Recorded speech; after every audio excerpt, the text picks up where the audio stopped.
നമ്മൾ പശുക്കളെ അഴിച്ചുവിടാൻ വേണ്ടിയിട്ട്. അതായത് കറവയ്ക്ക് ശേഷം തീറ്റ കൊടുത്തതിന് ശേഷം ഒരു 5 പശുക്കളെ നമ്മൾ അഴിച്ചുവിടും. ഇപ്പൊ ഈ ഒരു റോയിൽ ഇപ്പൊ 5 പശു ഉണ്ട്. ഈ 5 പശു നിൽക്കുന്നതിനെ നമ്മളിപ്പോ ഇവിടുന്ന് മാറ്റി കഴിഞ്ഞ് കഴിഞ്ഞാൽ അതിന്റെ റെക്കോർഡ് നമ്മൾ എങ്ങനെ സൂക്ഷിക്കും? അപ്പോൾ വരുമാനം എന്ന് പറഞ്ഞു കഴിഞ്ഞാൽ നമ്മൾ മെൽമായിൽ ആ പാലളക്കുന്ന നിലയിൽ നമുക്ക് വരുമാനം വളരെ കുറവായിരിക്കും. നമുക്ക് ലോക്കൽ സെയിൽ ചെയ്യാൻ കഴിഞ്ഞെങ്കിൽ മാത്രമേ നമുക്കത്. നമസ്കാരം, ഇടപ്പറമ്പി ഫാംസിന്റെ പുതിയൊരു വീഡിയോയിലേക്ക് എല്ലാവർക്കും സ്വാഗതം. നമ്മളിപ്പോൾ ഉള്ളത് രവീന്ദ്രൻ ചേട്ടന്റെ ജയാസ് ഫാമിലാട്ടോ. അപ്പൊ ഒരു ഫാം തുടങ്ങാൻ ആഗ്രഹിക്കുന്നവർക്ക് ഉപകാരപ്രദമായ വീഡിയോ ആട്ടോ ഇന്നത്തെ വീഡിയോ. കാരണം എന്ന് വെച്ചാൽ വളരെ ചെലവ് കുറഞ്ഞ രീതിയിൽ എങ്ങനെ ഈ ഫാം മുന്നോട്ട് കൊണ്ടുപോകുന്നു നമുക്ക് കാണാൻ സാധിക്കും. അപ്പൊ വീഡിയോ ഇഷ്ടപ്പെട്ടാൽ ഒന്ന് ലൈക്ക് ചെയ്യണം, അതുപോലെ ചാനൽ ഒന്ന് ഫോളോ ചെയ്യണം, അതുപോലെ വീഡിയോ മാക്സിമം ഷെയർ ചെയ്യാൻ മറക്കരുത്. അപ്പൊ നമുക്ക് നേരെ വീഡിയോയിലേക്ക് പോകാം കേട്ടോ. ചേട്ടാ നമസ്കാരം. അപ്പൊ പേരൊന്ന് പറയാവോ? രാജശേഖർ പണിക്കർ. ഓക്കെ, നമ്മുടെ ലൊക്കേഷൻ പറയോ? ചെങ്ങരൂര്. അപ്പൊ ഇവിടെ ഇപ്പൊ എന്തൊക്കെ കൃഷിയുണ്ട്? പശു വളർത്തലുണ്ട്, പിന്നെ പച്ചക്കറിയുണ്ട്, കോഴിയുണ്ട്, താറാവുണ്ട്, പിന്നെ എന്താ ആടുണ്ട്. ഇതാണ് മെയിനായിട്ടുള്ളത്. അപ്പൊ ഈ പശു തൊഴുത്തില് എത്ര പശുക്കളുണ്ട്? അപ്പൊ ഇതിൽ 14 ഓക്കെ. അപ്പറയോ? അവിടെ നിൽക്കുന്നത് അതിനകത്ത് ഒരു പശു മാത്രമേ കറക്കുന്നുള്ളൂ, ബാക്കിയെല്ലാം ഹീപ്പറാണ്. Okay okay okay. അപ്പൊ എത്ര ലിറ്റർ പാലുൽപാദനമൊക്കെ ഉണ്ടത്? അതായത് ഒരു 220 തൊട്ട് 240 ലിറ്റർ കാണും. കാലത്ത് എപ്പോ തുടങ്ങും ഫാമിന്റെ കാര്യങ്ങളൊക്കെ? 3 മണിക്കാ. അത് കഴിഞ്ഞ് കറവ 3 മണിക്ക് വന്ന് തൊഴുത്ത് വൃത്തിയാക്കി 4 മണിയൊക്കെ ആകുമ്പോൾ കറവ സ്റ്റാർട്ട് ചെയ്യും. രാവിലെ മുതൽ വൈകുന്നേരം വരെ ഫാമിന്റെ കാര്യങ്ങളൊക്കെ ഒന്ന് പറഞ്ഞു. അതായത് രാവിലെ നമ്മൾ രാവിലെ വന്ന് തൊഴുത്ത് വൃത്തിയാക്കിയ ഉടനെ അതിന് തീറ്റ ഇടും. തീറ്റ ഇടുന്നെന്ന് പറഞ്ഞു കഴിഞ്ഞാൽ TMR രൂപത്തിലാണ് തീറ്റ. TMR രൂപത്തിൽ തീറ്റ ഇട്ടു പശുവിനെ കുളിപ്പിച്ച് കറന്ന് കഴിഞ്ഞ് രണ്ടാമത് വീണ്ടും നമ്മൾ ഒരു 7 മണിയൊക്കെ ആകുമ്പം അടുത്ത തീറ്റ പുല്ല്, വൈക്കോല്, സൈലേജ് എല്ലാം ഇടകലർത്തിട്ടാണ് കൊടുക്കുന്നത്. കാരണം പുല്ല്, സൈലേജ്, പൈനാപ്പിൾ ലീഫ്, വൈക്കോല്, ഇത്രയും സാധനം ഉണ്ടാവും. ഇതെന്തിനാ എല്ലാം കൂടെ കൊടുക്കുന്നതെന്ന് ചോദിച്ചാൽ ചില സമയം നമുക്ക് പൈനാപ്പിൾ അവൈലബിൾ ആയിരിക്കത്തില്ല. ഓക്കെ, ചില സമയം നമുക്ക് പുല്ല് അവൈലബിൾ ആയിരിക്കത്തില്ല, അല്ലെങ്കിൽ സൈലേജ് അവൈലബിൾ ആയിരിക്കത്തില്ല. അപ്പോൾ ഏത് സമയം ഏതില്ലാതെ വന്നാലും നമുക്കത് മെയിൻറ്റെയിൻ ചെയ്യണം. അതിനു വേണ്ടിയാണ് ചെയ്യുന്നത്. അതല്ലാതെ നമ്മൾ ഒരു സാധനം ഒരാഴ്ച കൊടുത്തില്ല, അല്ലെ 10 ദിവസം കൊടുത്തില്ല, അതിനുശേഷം അത് സ്റ്റാർട്ട് ചെയ്യുവാണെങ്കിൽ മിക്കവാറും ലൂസ് മോഷൻ വരാനുള്ള സാധ്യതയുണ്ട്.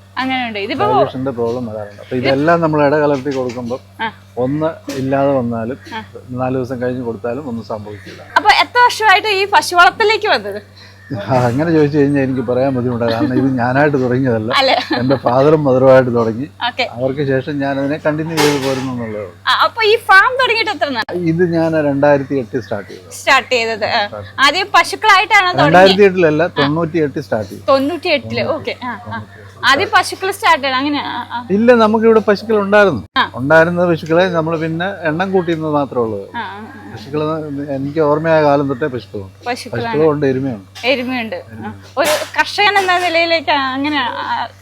അതായത് എന്റെ ഫാദറും മദറും ജോലിക്കാരായിരുന്നില്ല, അവർ ഈ കാർഷിക വൃത്തി കൂടാന്ന് നമ്മളെ ഈ നിലയിലേക്ക്. അപ്പൊ അതിന്റെ ഭാഗമായിട്ട് നമ്മളും പിന്നെ പിന്തുടർച്ചയായിട്ട് വന്ന് നമ്മുടെ ജോലി കഴിഞ്ഞ് വന്നപ്പോൾ നമ്മൾ ഇതിലേക്ക് വന്നു. Okay okay. അവര് ചെറിയ രീതിയിൽ ചെയ്തപ്പോ കുറച്ച് ടെക്നോളജി ഒക്കെ യൂസ് ചെയ്ത് ചേട്ടൻ അത് കുറച്ചും കൂടി ഉള്ളൂ. അല്ലാതെ അവര് ചെയ്തത് വന്നതിന്റെ പിന്തുടർച്ച. Okay okay. ഇവര് മിസ്റ്റേക്ക് ഇട്ടിട്ടുണ്ടല്ലോ, ഇതിപ്പോ ചൂട് സമയല്ലേ, അതിനൊന്ന് കവർ ചെയ്യാൻ വേണ്ടി ആയിരിക്കും അല്ലേ? ഇതെപ്പോ ഇടും ചേട്ടാ? അപ്പൊ ഫുൾ ടൈം ഇടും അതെങ്ങനെയാ? ഇത് ടൈമർ സെറ്റ് ചെയ്തിട്ട് ചൂട് കൂടുന്നതിന്റെ അനുസരിച്ച് ഇത് ഓണാവും. ഇതിപ്പോ കറവ പശു ഇടകലത്തിയാണോ അതോ ചെനപ്പശു? അങ്ങനെ ചെനപ്പശുക്കൾ മുകളിലാണ്. കുട്ടികളപ്പോ? കുട്ടികളും ഉണ്ട് മുകളിലാണ്. അപ്പൊ ഇവിടുത്തെ സിസ്റ്റം എങ്ങനെയാണ്? കറവ പശുക്കളെ വാങ്ങുവാണോ അതോ പശുക്കളെ ഞാൻ വാങ്ങാറുണ്ട്. നമ്മുടെ കുട്ടികളെ ഇവിടെ തന്നെ കാണുന്നില്ലേ, നമ്മുടെ കുട്ടികളെ ഇവിടെ തന്നെ നമ്മൾ വളർത്തിയെടുക്കാണ്. ഈ 2 രീതി എന്തുകൊണ്ടാണ് ചെയ്യുന്നത്? 2 രീതി എടുക്കുന്നതെന്ന് ചോദിച്ചു കഴിഞ്ഞാൽ നമ്മൾക്ക് ഇണങ്ങിയ പശുക്കളെ നമ്മൾ കുട്ടികളെ വളർത്തുമ്പോൾ കിട്ടും. തന്നെയല്ല, എനിക്ക് എൻ്റെ തോട്ടത്തില്, റബ്ബർ തോട്ടത്തിൽ ഞാൻ ഈ കിടാക്കളെയൊക്കെ ഒരു പരുവാകുമ്പോൾ ഒരു 6 മാസത്തിന് ശേഷം തോട്ടത്തിൽ കൊണ്ടുപോകും. അപ്പൊ അവിടെ ജോലിക്കാരുള്ളപ്പോൾ അവർ ആ കിടാക്കളെ അവിടെ സംരക്ഷിച്ചോളും. ചനയായി കഴിയുമ്പോൾ തിരിച്ചോളും. അങ്ങനെ ഒരു സംവിധാനം കൂടും. അപ്പൊ എങ്ങനെയാണ് തീറ്റയുടെ കാര്യത്തിലൊക്കെ അഡ്ജസ്റ്റ് ചെയ്യണം? തീറ്റ നമ്മൾ അവർക്ക് തീറ്റ എത്തിച്ചു കൊടുക്കും. പുല്ല് ആ തോട്ടത്തിൽ തന്നെ ഉണ്ടാവും, പുല്ല് കൊടുക്കാൻ. ഒരു ഫാം ആകുമ്പോ ഇങ്ങനെ എന്താ പറയാ, ഈ പശുക്കുട്ടിയെ വളർത്തിയെടുക്കണം, അത്ര ബുദ്ധിമുട്ടുള്ള കാര്യമാണോ എന്ന് തോന്നുന്നു? ബുദ്ധിമുട്ടാണോ എന്ന് ചോദിച്ചു കഴിഞ്ഞാൽ നമുക്ക് എല്ലാ കാര്യവും ബുദ്ധിമുട്ടല്ലേ. പശു വളർത്തൽ എന്ന് പറയുമ്പോൾ തന്നെ ഒരു ബുദ്ധിമുട്ടല്ലേ. നമ്മളപ്പോൾ അതിന്റെ ഭാഗമായിട്ട് നമ്മൾ അതിനെ സംരക്ഷിച്ചേ മതിയാവുള്ളൂ. കിടാക്കളെ വളർത്തിയെടുത്തില്ല എങ്കിൽ നമ്മൾ പശുവിനെ വാങ്ങാൻ പോയി ഇന്നത്തെ പശുവിന്റെ വില അറിയാമോ, തന്നെയല്ല അതിന്റെ ക്വാളിറ്റി എന്തായിരിക്കും എന്നുള്ളത് അറിയാമോ. അതുകൊണ്ട് നമുക്ക് ഏറ്റവും അഭികാമ്യമായിട്ടുള്ളത് നമ്മുടെ തൊഴുത്തിലുണ്ടാകുന്ന നല്ല പശുക്കുട്ടികളെ നമ്മൾ വളർത്തിയെടുക്കുക എന്നുള്ളതാണ്. അന്നേരം ഈ പശുക്കളെ വാങ്ങി ഇവിടെ പാലിന് അഭാവം വരുമ്പോഴാണോ, പാലിന് കുറവ് വരുമ്പോഴാണോ ഈ പശുക്കളെ വേറെ പുറത്തുനിന്ന് വാങ്ങുന്നത്? ഇല്ല, ഇപ്പൊ ഞാൻ തുടക്കത്തിലെ കാര്യം പറഞ്ഞു. ഇപ്പൊ എനിക്ക് പശുക്കളെ അധികം പുറത്തുനിന്ന് വാങ്ങേണ്ടി വരുന്നില്ല. ഞാൻ പറഞ്ഞല്ലോ, നമ്മള് തന്നെ കിടാക്കളെ നമ്മൾ തോട്ടത്തിൽ വിട്ടിട്ടുണ്ട്. അതിന്റെ ചന ആയി കഴിയുമ്പോൾ ഒരു 7 മാസത്തിന് ശേഷം ഞാൻ തിരിച്ച് ഇങ്ങോട്ടേക്ക് കൊണ്ടുവന്ന് അത് ഇവിടെ തന്നെ പ്രസവിക്കും. അപ്പൊ അങ്ങനെ റൊട്ടേറ്റ് ചെയ്യുന്നതാണ്. അപ്പൊ എത്രത്തോളം പാലുൽപാദനമുള്ള പശുക്കൾ ഇവിടെ ഉള്ളത്? ഇവിടെ എന്ന് പറഞ്ഞാൽ ഒരു 15 തൊട്ട്, അതായത് ആവറേജ് അല്ല, ഇളം കറവയില് ഒരു 15 തൊട്ട് 24 ലിറ്റർ വരെ കിട്ടുന്ന പശുക്കളേ ഉള്ളൂ. വിൽപ്പന ഞാൻ കൂടുതലും ലോക്കൽ സെയിലാണ് ചെയ്യുന്നത്. ലോക്കൽ സെയിൽ ചെയ്യുന്നതെന്ന് പറഞ്ഞു കഴിഞ്ഞാൽ മിൽമയ്ക്ക് കൊടുക്കുന്നുണ്ട്. കൂടാതെ ലോക്കൽ സെയിലാണ് 90% ലോക്കൽ സെയിലാണ്. ലോക്കൽ സെയിലാണ്. ലോക്കൽ സെയിൽ നമ്മൾ 70 രൂപ വെച്ചിട്ടാണ് കൊടുക്കുന്നത്. അപ്പൊ അത്യാവശ്യം നമുക്ക് പിടിച്ചിരിക്കാൻ പറ്റൂലേ, കുഴപ്പമില്ലാണ്ട് പോവാം. ഇത് ഈ മേഖല നമുക്ക് നഷ്ടം വന്നു പോകുന്ന 1-2 കാര്യങ്ങൾ ശ്രദ്ധിക്കാതെ വരുന്നു. അതായത് നമ്മൾ തൊഴിലാളികളെ വെച്ച് നമ്മൾ ചെയ്യുമ്പോൾ നമ്മളെല്ലാ കാര്യവും തൊഴിലാളികളെ ഏൽപ്പിച്ചിട്ട് മാറി നിൽക്കാൻ പാടില്ല. ഓക്കെ, തൊഴിലാളികൾ ജോലി ചെയ്യുമ്പോൾ തീറ്റ കൊടുക്കുന്ന കാര്യത്തിൽ നമ്മൾ ശ്രദ്ധിക്കണം. ഇവിടെ ഞാനിപ്പോൾ ചെയ്യുന്നതെന്ന് പറഞ്ഞു കഴിഞ്ഞാൽ തീറ്റ എടുത്ത് എല്ലാത്തിനും പാകപ്പെടുത്തി വെക്കുന്നത് ഞാൻ തന്നെയാണ്. അതെന്തിനാ ചെയ്യുന്നതെന്ന് ചോദിച്ചു കഴിഞ്ഞാൽ, പണിക്കാരെ ഏൽപ്പിച്ചു കഴിഞ്ഞാൽ ഓരോന്നിനും കൊടുക്കേണ്ട റേഷൻ അനുസരിച്ച് ആയിരിക്കില്ല കൊടുക്കുന്നത്. അവരവരുടെ ഇഷ്ടത്തിന് കൊടുക്കും. ഇപ്പം അതായത് നമ്മൾ പാലിന്റെ അനുസരിച്ചിട്ടാണല്ലോ നമ്മൾ, അപ്പൊ ആ വരുന്ന ക്രമത്തിലായിരിക്കത്തില്ല അവർ കൊടുക്കുന്നത്. അപ്പൊ ഓരോന്നിനും നമ്മൾ തീറ്റ എടുത്തു കൊടുത്ത് അവരതിനെ കൊണ്ടുപോയി കൊടുക്കുന്നു എന്നുള്ളതാണ്. അപ്പൊ തീറ്റ കൊടുക്കുന്ന കാര്യത്തിൽ നമ്മൾ ശ്രദ്ധിക്കണം. അതുപോലെ തന്നെ പശുക്കൾ മതിലക്ഷണം കാണിക്കുന്നത് നമ്മൾ ശ്രദ്ധിക്കണം. അത് പണിക്കാർ നമ്മളോട് പറഞ്ഞോണമെന്നില്ല, റിപ്പോർട്ട് ചെയ്തോണമെന്നില്ല. അതൊക്കെ നമ്മൾ തന്നെ കണ്ടുപിടിച്ചോണം. ഇൻസുമിനേഷൻ ചെയ്യിക്കേണ്ട സമയത്ത് ചെയ്യിച്ചോണം. ഇത്തരം കാര്യങ്ങളൊക്കെ നമ്മൾ ശ്രദ്ധിക്കേണ്ട കാര്യം. ശ്രദ്ധിക്കണം. പണിക്കാരെ കൂടെ തന്നെ നമ്മൾ നിൽക്കണം അല്ലേ. അല്ലാതെ നമ്മൾ പണിക്കാരെ മാത്രം ഏൽപ്പിച്ചു കഴിഞ്ഞാൽ അത് അധിക ദിവസം മുമ്പോട്ടേക്ക് പോകും. പണിക്കാർ അവരുടെ ജോലി ചെയ്യും, നമ്മൾ നമ്മുടെ ജോലി ചെയ്ത് നമ്മൾ അതിനെ കൃത്യതയോടെ കൊണ്ടുപോയെങ്കിൽ മാത്രമേ ഈ ഫാം മേഖലയിൽ മുമ്പോട്ട് പോകാൻ കഴിയത്തുള്ളൂ. അപ്പൊ നിങ്ങളുടെ തന്നെ അനുഭവം കാണുമല്ലോ, നമ്മൾ പലയിടത്തും പോകുമ്പോൾ ജോലിക്കാരെ ഡിപ്പെൻഡ് ചെയ്യുന്നിടം ബുദ്ധിമുട്ടിലേക്ക് പോകുന്നത് അറിഞ്ഞിരിക്കണം. ഇപ്പൊ ജോലിക്കാർ ഇപ്പൊ ഇവര് പറയാം ഏതെങ്കിലും റീസൺ കൊണ്ട് അവർക്ക് പെട്ടെന്ന് പോകണം, നമുക്ക് 2 ദിവസം അല്ലെങ്കിൽ 4 ദിവസം ജോലിക്കാരില്ല, നമ്മൾ എന്ത് ചെയ്യും? ചെയ്തേ മതിയാവൂ. നമ്മൾ അതിന് നിർബന്ധിക്കപ്പെടുകയാണ്. അപ്പൊ അതിന് നമ്മൾ പ്രാപ്തരുമായിരുന്നു. അപ്പൊ ഈ പണിക്കാരെ ഡിപ്പെൻഡ് ചെയ്യാതെ നമുക്ക് മുന്നോട്ട് പോകാൻ സാധിക്കുന്നത് എത്ര പശുക്കൾ വേണം? അതായത് എത്ര പശുക്കൾ എന്നുള്ളതല്ല, നമ്മൾ കുറേയൊക്കെ മെക്കനൈസേഷനിലേക്ക് പോകണം.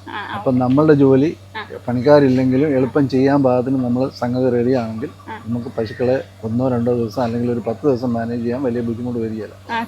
ഒരു 10-30 പശുക്കളെ വരെയൊക്കെ നമുക്ക് മാനേജ് ചെയ്യാം. അതായത് നമ്മുടെ അടുത്ത് പുല്ല് റെഡി ആയിട്ടുണ്ട്, സൈലേജ് റെഡി ആയിട്ടുണ്ട്, വൈക്കോല് റെഡി ആയിട്ടുണ്ട്. നമ്മളെടുത്ത് കളക്ട് ചെയ്ത് കൊടുക്കുന്ന ഒരു പാടല്ലേ ഉള്ളൂ.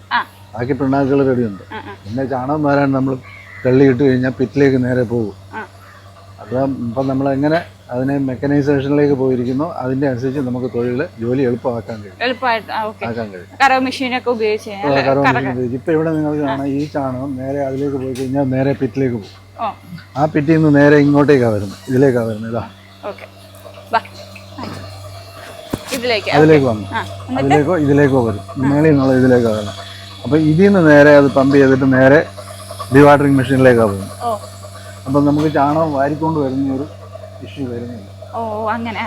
അപ്പൊ ആ ഒരു ജോലി നമുക്ക് എളുപ്പമായി. ഓരോ രീതിയിലും നമ്മൾ അതിനെ മെയിൻറ്റെയിൻ ചെയ്യുന്നു, ജോലി കുറയ്ക്കാൻ കഴിയും.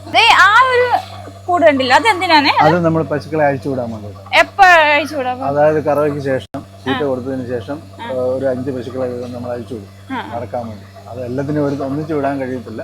5 പശുക്കളെ വീതം നമ്മൾ ഒരു ദിവസം അഴിച്ചുവിടും നടക്കാൻ വേണ്ടി, ജസ്റ്റ് നടക്കാൻ വേണ്ടി. അതിനകത്ത് തന്നെ നിർത്തിയേക്കാം. അത് പിന്നെ കയറി വരുമ്പം അതിനകത്ത് ഇത് കിടക്കുന്നൊന്നും വരില്ലും. അതിനകത്ത് നമ്മൾ ഇത് ഒഴിച്ചിടും, കുരിശും ഇതും കൂടെ കലക്കി അതിനകത്ത് ഇട്ടിട്ട് അതിനകത്തൂടെ നടന്നിട്ടാണ് വരുന്നത്. ഓക്കെ, അപ്പൊ അതാ ഫുട്പാത്തിനുള്ള സംഗതി റെഡിയാക്കണം. ഈ ഒരു സെക്ഷനാണ് ഇത് ചനപ്പശുക്കളാണ്. ആ ഒരെണ്ണം ഇന്നലെ പ്രസവിച്ചാണ്. ഇതിപ്പോ എത്രാമത്തെ പ്രസവമൊക്കെ ആറായതാണ്? ഇത് ആദ്യത്തേതാണ്. അത് 3ാമത്തെ. ഇത് രണ്ടാമത്തെ. ഓക്കെ. അപ്പൊ അതൊഴിച്ചിട്ട് ബാക്കിയുള്ള ഇവിടെ ഉണ്ടായ കിടാക്കളാ. ഉണ്ടായ കിടാക്കളെ. ചേട്ടാ അപ്പൊ എങ്ങനെയാണ് പാലുൽപാദനമൊക്കെ നമ്മൾ ഇവിടെ വളർത്തിയെടുത്ത് കഴിയുമ്പോൾ? ഇവിടെ വളർത്തിയെടുത്താൽ നമുക്ക് നേരത്തെ നമ്മൾ വാങ്ങിയതിനേക്കാളും കുറച്ചും കൂടെ ബെറ്റർ ആണ്. അസുഖങ്ങൾ കുറവുണ്ട്, കുറെ പ്രശ്നങ്ങളൊക്കെ നമുക്ക് ഒഴിഞ്ഞു നിൽക്കാം. ആദ്യകാലത്ത് നമ്മൾ പശുക്കളെ വാങ്ങുമ്പം അതിന് കുറെ ബുദ്ധിമുട്ടുകളുണ്ട്. അത് ഒന്ന് ഈ തീറ്റ മടുപ്പ്, അല്ലെങ്കിൽ പാല് കുറവ്, അങ്ങനെയൊക്കെയുള്ള ഇതുണ്ടായിരുന്നു. പിന്നെ നമ്മൾ തന്നെ വളർത്തി കിടാക്കളെ വളർത്തിയെടുത്തപ്പോൾ അതിന് നേരിയ വ്യത്യാസമുണ്ട്. ഇത് അടിപൊളിയായിട്ട് ഈ ഫാം ചെയ്തിട്ട് ഒറ്റയ്ക്കല്ലല്ലോ ചെയ്ത്? അങ്ങനെയാണ്? അല്ലല്ല, ഇത് സ്റ്റെപ്പ് ബൈ സ്റ്റെപ്പ് ആയിട്ട് ചെയ്തതാണ്. ആദ്യം ഉണ്ടായിരുന്ന അതാണ്, ആ ഷെഡുകളാണ് ഈ കാണുന്ന ഇതായിരുന്നു. അതിനുശേഷം ഞാൻ പിന്നീട് അത് വെച്ചു. പിന്നെ ചെനപ്പശുക്കളെ, അതായത് നമ്മളെ ചെനപ്പശുക്കളെ അവിടെ നമ്മൾ കണ്ട ഷെഡ് എന്ന് പറയുന്നത് നമ്മളെ പുതിയതായിട്ട് ഏതെങ്കിലും പുറത്തുനിന്ന് കൊണ്ടുവന്ന അവിടെ അതിനെ കെട്ടും, ക്വാറന്റൈൻ ആയിട്ട് കെട്ടി അസുഖങ്ങളൊന്നും ഇല്ല എന്ന് ഉറപ്പ് വരുത്തിയതിനു ശേഷം പിന്നെ കൂട്ടിലേക്ക് കൊണ്ടുപോകും, ഈ ഫാമിലേക്ക് കയറ്റുള്ളൂ. ചേട്ടാ ശരിക്കും ഈ പശു ഫാം ലാഭമാണ് എന്താ ശരിക്കും ചെയ്യണ്ടേ? ലാഭമാണോ എന്ന് ചോദിച്ചു കഴിഞ്ഞാൽ, ലാഭമാണോ എങ്കിൽ പകുതി ജോലി ജോലിക്കാരെ കൊണ്ട് ചെയ്യിക്കുക, പകുതി ജോലി കൂടുതൽ നമ്മൾ തന്നെ ചെയ്യാൻ തയ്യാറാവുക. ഞാൻ മുമ്പ് പറഞ്ഞ പോലെ തന്നെ ചില കാര്യങ്ങൾ നമ്മൾ ശ്രദ്ധിക്കണം. തീറ്റ കൊടുക്കുന്ന കാര്യം, അതുപോലെ തന്നെ മതിലക്ഷണം, പിന്നെ അസുഖങ്ങളുണ്ടോ എന്ന് നോക്കണം, കൃത്യസമയത്ത് ഒരു കറക്കുന്നുണ്ടോ, എല്ലാം കറന്നെടുത്തിട്ടുണ്ടോ എന്നുള്ളത് നോക്കണം. അങ്ങനെ പല കാര്യങ്ങളും നമ്മൾ ശ്രദ്ധിക്കണം. മൊത്തം ജോലിക്കാരെ മാത്രം ഡിപ്പെൻഡ് ചെയ്താൽ നമുക്ക് മുമ്പോട്ട് പോകാൻ ബുദ്ധിമുട്ടാണ്. പിന്നെ കാരണം അവരെ മാത്രം ഇതെന്ന് പറഞ്ഞു കഴിഞ്ഞാൽ ഒരിക്കലും അവർ വന്നിട്ട് ഒരു പശു മതിലക്ഷണം കാണിച്ചാൽ നമ്മളോട് ഒന്ന് പറഞ്ഞോണമെന്നില്ല, സാധ്യത കുറവാണ്. അത് നമ്മൾ തന്നെ കണ്ടെത്തും. പിന്നെ തീറ്റ കൃത്യം ഓരോന്നിൻ്റെയും ഉൽപ്പാദനം അനുസരിച്ചുള്ള തീറ്റ നമ്മൾ കൊടുക്കണം. അത് അഥവാ തീറ്റ പെട്ടെന്ന് ഇപ്പോൾ തീറ്റ കൊടുത്തിട്ടും പാല് കുറയുന്നുണ്ടെങ്കിൽ അത് എന്തുകൊണ്ടാണെന്നുള്ള റീസൺ നമ്മൾ കണ്ടെത്തും. അപ്പോൾ അസുഖം കൊണ്ടാണോ, മറ്റേ എന്തെങ്കിലും ബുദ്ധിമുട്ട് കൊണ്ടാണോ, അത് നമ്മൾ കണ്ടെത്തി അതിന് പരിഹാരവും പ്രതിവിധിയും നമ്മൾ തന്നെ ചെയ്തേ മതിയാവുള്ളൂ. അത് ജോലിക്കാരെ ഡിപ്പെൻഡ് ചെയ്താൽ അത് നടന്നോണമെന്നില്ല. ഓക്കെ. അപ്പോൾ ചേട്ടന് അങ്ങനെ എന്തെങ്കിലും അനുഭവം ഉണ്ടായിട്ടുണ്ട് പെട്ടെന്ന് എന്ന് പറഞ്ഞു കഴിഞ്ഞാൽ? എനിക്ക് ഇവിടുന്ന് പെട്ടെന്ന് ഞാനൊരു പശുവിനെ വാങ്ങിക്കൊണ്ടുവന്നു. അന്നത്തെ ദിവസം കുഴപ്പമില്ലായിരുന്നു. പിറ്റേ ദിവസം ആ പശുവിനെ കറന്നു മാറി ഒരു മണിക്കൂറിന് ആ പശു ചത്തുപോയി. അതായത് അതിന് ഏറെക്കുറെ 97,000 രൂപ കൊടുത്തിട്ട് വാങ്ങിക്കൊണ്ടുവന്നു. അതിൻ്റെ പോസ്റ്റ്മോർട്ടത്തിൽ ഹാർട്ട് അറ്റാക്ക് അതാണെന്ന് റിപ്പോർട്ട് കിട്ടിയ. അത് നമ്മുടെ ശ്രദ്ധിക്കാത്തത് നമ്മളുടെ കുഴപ്പമാണോ എന്തുകൊണ്ടാണെന്ന് അറിയത്തില്ല. നമ്മൾ വാങ്ങിക്കൊണ്ടുവന്ന പശു ആണ്, അതിൻ്റെ ഹിസ്റ്ററി നമുക്ക് അറിയത്തില്ല. പശു എന്തുകൊണ്ടാണ് സംഭവിച്ചതെന്ന് നമുക്കറിയത്തില്ല. പിന്നെ നമ്മൾ വാങ്ങിക്കൊണ്ടിരുന്ന പശുവിന് തൈലേറിയ കാണാറുണ്ട്, അനാപ്ലാസ്മ കാണാറുണ്ട്, അങ്ങനെയൊക്കെയുള്ള ബുദ്ധിമുട്ടുകൾ വരാറുണ്ട്. അപ്പം അതിൻ്റെ ട്രീറ്റ്മെൻറ്റൊക്കെ നമ്മൾ കൃത്യമായിട്ട് ചെയ്ത് കഴിഞ്ഞാൽ മുമ്പോട്ടേക്ക് പോകാം. കഴിവതും എനിക്ക് പറയാനുള്ള ഒരു കാര്യം, എല്ലാവരും കഴിയുമെങ്കിൽ പശുക്കളെ ഇൻഷുർ ചെയ്യിക്കണം.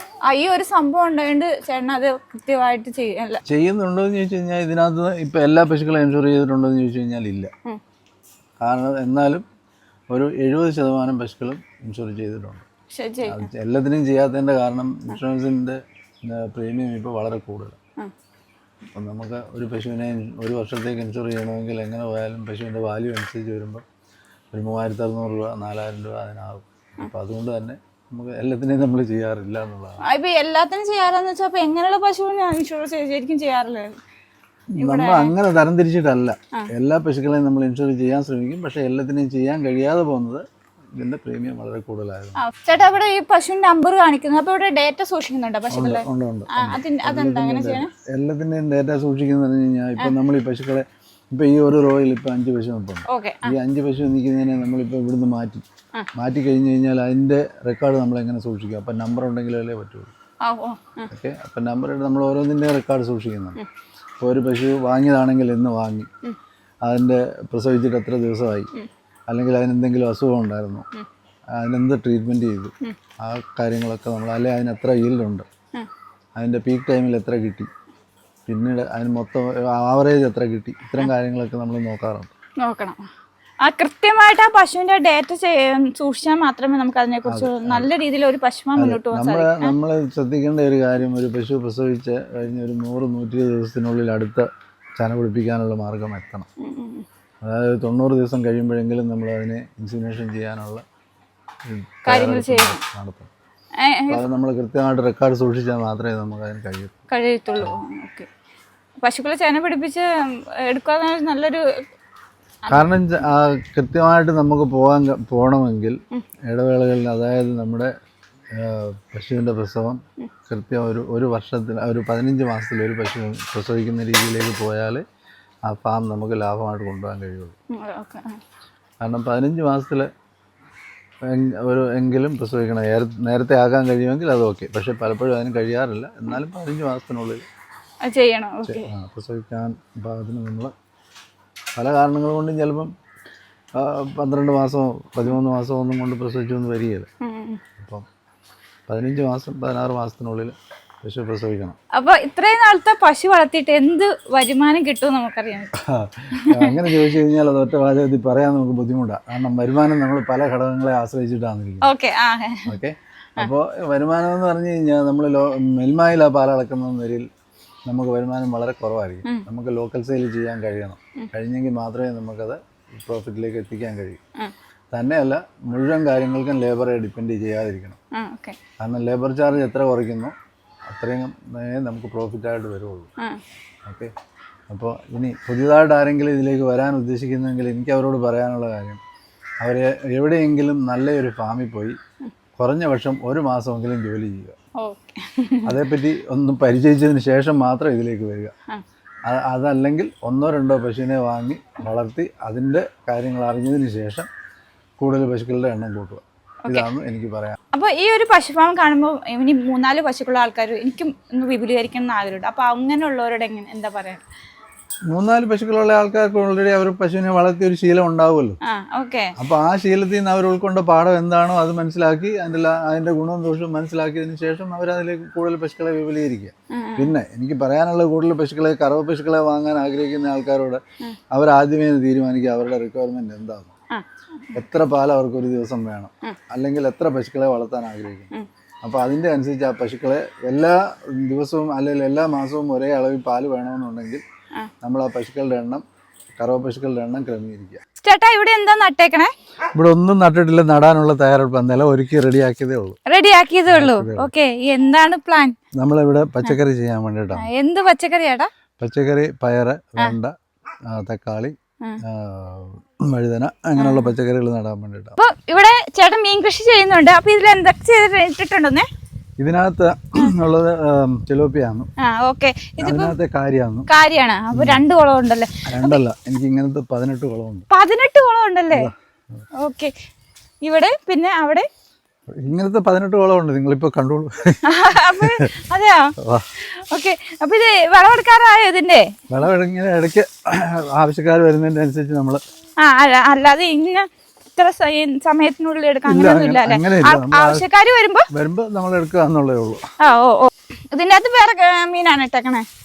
ഇതിനകത്ത് ഇത് പോയതാണ്. ഇതിനകത്തില്ല. ഇനി രണ്ടാമത് ഇടണം, മീൻ ഇടണം. ഇത് പുൽകൃഷി ചെയ്തേക്കണം അല്ലേ? പശുക്കൾക്ക് വേണ്ടി. ഇപ്പൊ വെട്ടാറായെന്ന് തോന്നല്ലോ. അത് വെട്ടാറായതാണ്. അതല്ലേ? ഇപ്പം പുതിയ വെട്ടിയത് നട്ടതേ ഉള്ളൂ. റെഡ് നേപ്പിയറും പിന്നെ സൂപ്പർ നേപ്പിയറാണ്. അപ്പൊ ഇത്രയും സമയം നമ്മൾ കണ്ടുകൊണ്ടിരുന്ന ജയാസ് ഡയറി ഫാമിലെ വിശേഷങ്ങളാണ്. അപ്പൊ വീഡിയോ ഇഷ്ടപ്പെട്ടാൽ ഒന്ന് ലൈക്ക് ചെയ്യുക. അതുകൊണ്ട് ചാനൽ ഫോളോ ചെയ്യാൻ മറക്കരുത്. അപ്പൊ അടുത്തൊരു നല്ലൊരു വീഡിയോയുമായി ഞങ്ങൾ വരുന്നതാണ്. അതുവരെ നമസ്കാരം.